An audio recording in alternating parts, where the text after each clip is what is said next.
Good morning, good afternoon, good evening.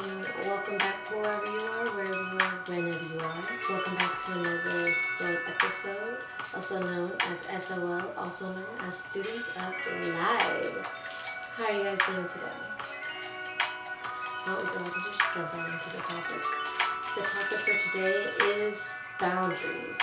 100% yes or 1000% no. Let's just get right into it.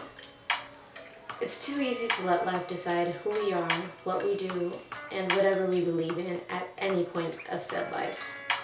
It takes a level of maturity to look yourself in the mirror and acknowledge that with every decision I make, I am manifesting my own reality. When we get to that place where we can be honest with ourselves, then we can exist with integrity.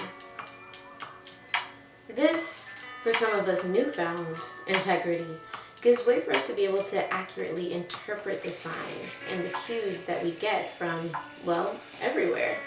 These are signs from your body, the nausea you experience before a big game, signs from your brain and emotions, like getting more excited during a particular part in the day, or you even get messages from your subconscious, that crazy dream about the train with wings. Should we just take every sign and roll with it? Well, yes and no. You need to know what the intended message you are receiving is. This is the part where you learn yourself well enough to interpret the signs. Now, we are ever-evolving creatures, so don't feel pressured or rushed to figure this all out. Through trial and error, you will learn. And once you do that, follow suit. Now, when it comes to boundaries, self-awareness and boundaries go together. Now, self-awareness, again, just to remind you guys, I know we've been talking a lot about presence of mind and self-awareness, but just a quick reminder, self-awareness is the conscious knowledge of one's own character, feelings, motives, and desires. So to have conscious knowledge of anything, one must take the opportunity to observe this thing. It's important not just to observe ourselves, but to study yourself in a way. Like a mad scientist, we should try to seek out every why and how, within reason, for the said existence of said thing. Whether this be a particular habit or a bias that you have, it's really important to be able to understand it and understand where it comes from. Now, upon making the decision to objectively observe your thoughts and behaviors, then you can begin what we're talking about today when it comes to 100% yes or 1000% no. This is where trial and error comes in. Now, I did talk about this part in a different video, a different episode called Know Thyself, which I definitely recommend you go checking out because I do go a little bit more in depth in the trial and error process. But just to reiterate, at this point, we almost test ourselves to see how we respond to any given situation. Things can also get a little tricky at this stage as well, because early on, when you're still unfamiliar with the signs that you receive, you may be led to take an action that is actually counterintuitive to the sign that you received, regardless of where it came from. And this is due to the lack of clarity on any given situation and due to lack of clarity of yourself. So, disclaimer, do your best to abstain from making any rash decisions while you're practicing in the trial and error. Again, this is a process, and only through intently observing your own thoughts and behaviors do you build the experience needed to recognize the message behind the sign.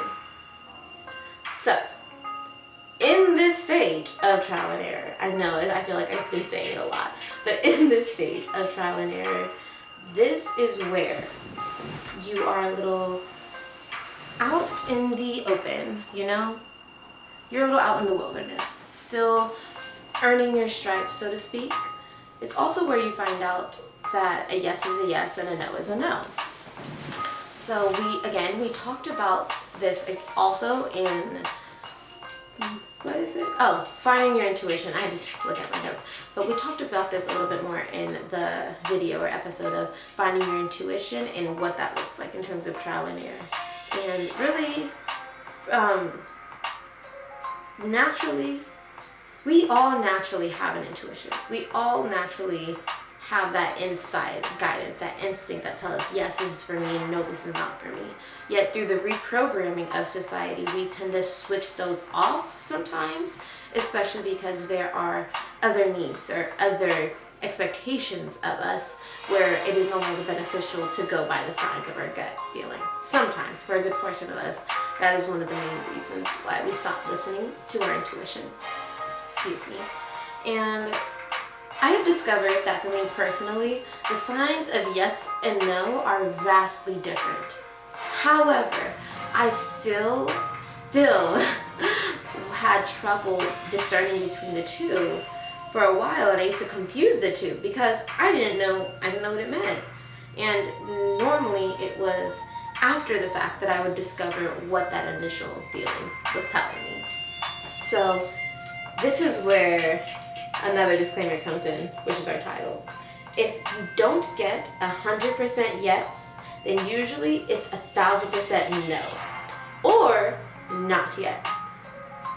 So this is a rule that I made and I follow because it allows me the space to get more clarity on a situation, and it usually gives me a mind of peace and patience before in a situation, or before in that same situation, before I reach this level of maturity. I would have made a really rash decision I would have made a rash decision because of a quick reaction that I had to whatever sign I thought I was receiving. So again, if you do get a no or a not yet, it's important to hold boundaries in that area. Just for, how do I say this? It's important to hold boundaries in that area before you fuck around and find out, usually. So, I know we talked about boundaries again in a different video, but a boundary is a line that marks the limits of an area. It is a guideline, it's a rule. This is where I will not cross for my own safety, for my own health, and etc.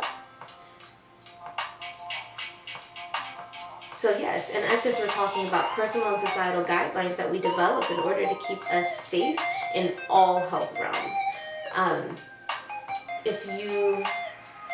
When I say all health realms, I would refer back to my video, Are You Really Healthy? Where we talk about the different aspects of health and the different types of health and how they're all conjoined together. So I would refer back to that video. But when I say all health realms, that's what I'm talking about. So a boundary could be something like no shoes in the house or no wine after 9 o'clock. The rules can apply to anyone and really about anything. But, disclaimer, your rules are not allowed to violate someone else's legal rights or personal boundaries. Again, your rules are not allowed to violate someone else's legal rights or personal boundaries. In the case that this conflict does occur, there is usually something wrong with the guidelines you set, something wrong with someone else's rules, or it means that there's a cause for a compromise or a separation. Because the main point of boundaries is we want to be able to be healthy, we want to be safe, we want to keep ourselves whole, even when we are out in society. So we still want to, even though we want to keep ourselves safe, we still want to maintain that symbiosis. And if we cannot maintain that, then usually that means separation is necessary. So in creating and maintaining these boundaries, we are honoring and respecting ourselves by meeting that inner need. So the need the need could be anything. It could be sleep, a deeper connection with someone. It could be eating more fruits and veggies. It could be anything. But the boundary is there to protect the need. Remember that. So again, it's 100% yes, 1,000% no. Keep your boundaries.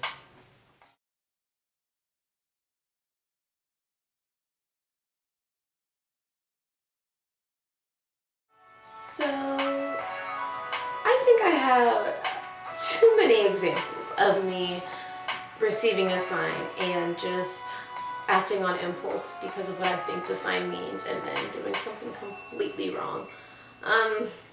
Too many examples.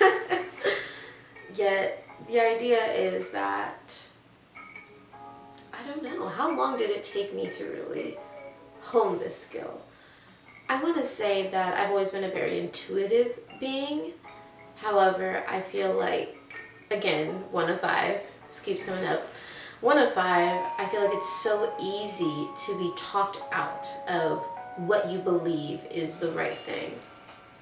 And almost every time I would regret it. Almost every single time. And it got to the point to where I started to feel like no one wanted me to succeed almost, even though that's not accurate. I started to feel like either A, I was always wrong, or B, no one wanted me to succeed. Because it can't be both. There's no way that it could be both. But the reality is they were both wrong. They were both wrong. It was the fact that I was young and impressionable, and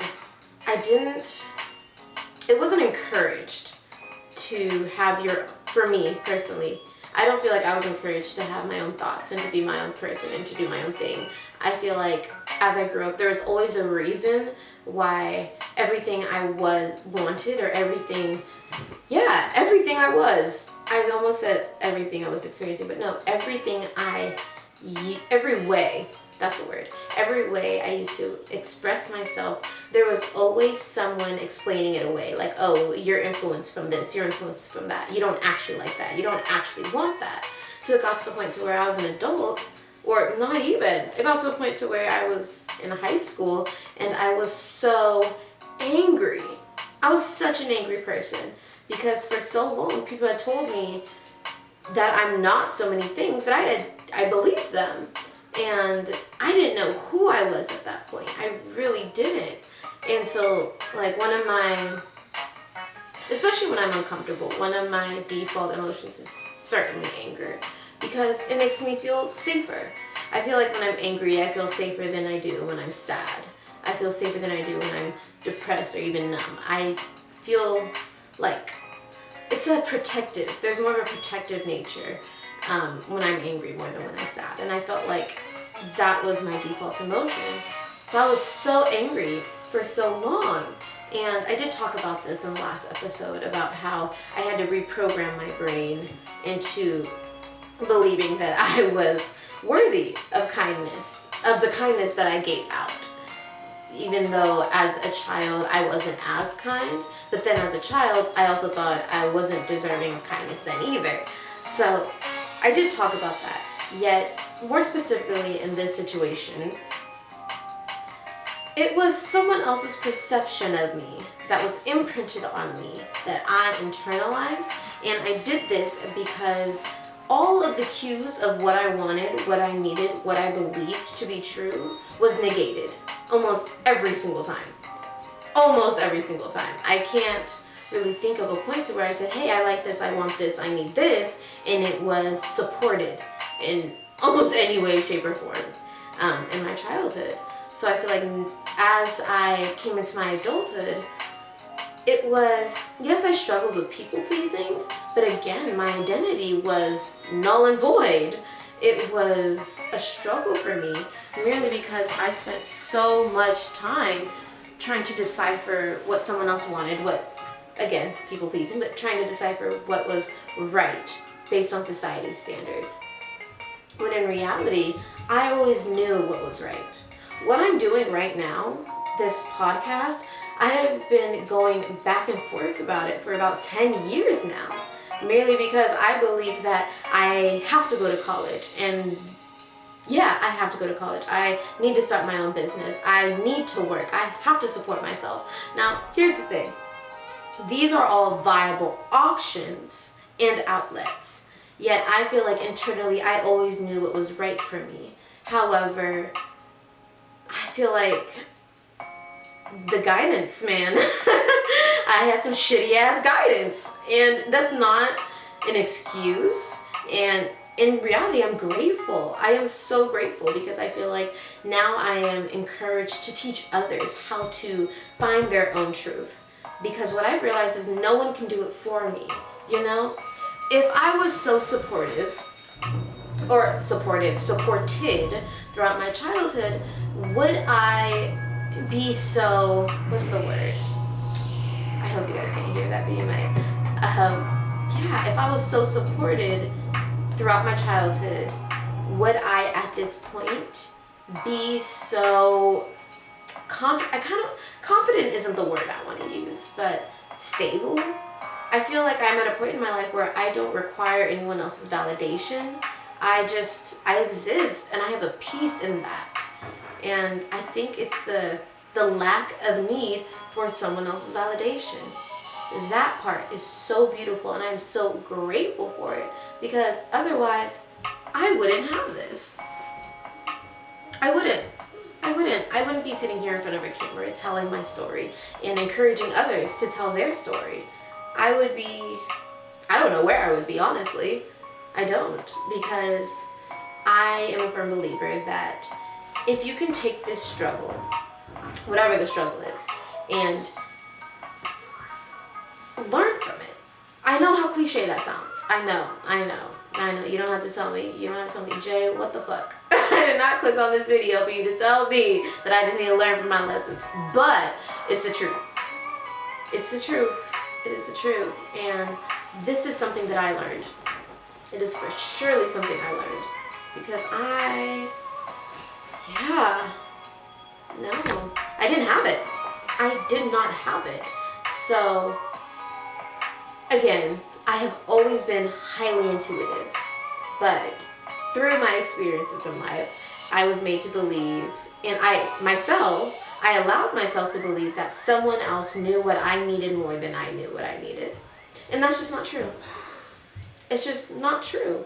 So, I want to remind you that regardless of what's happening outside of you, I know we talked about you are the sky, not the storm.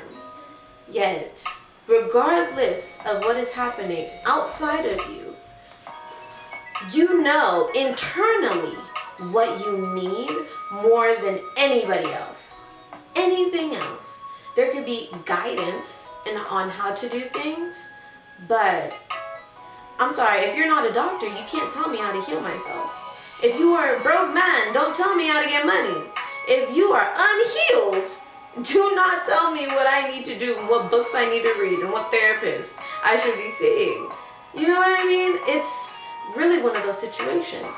Now, let me also say this. So many people have such good intentions, and they really just want to help you. And to a degree, you should let them. You should, because you don't know everything. You know you. Intuitively, you know you.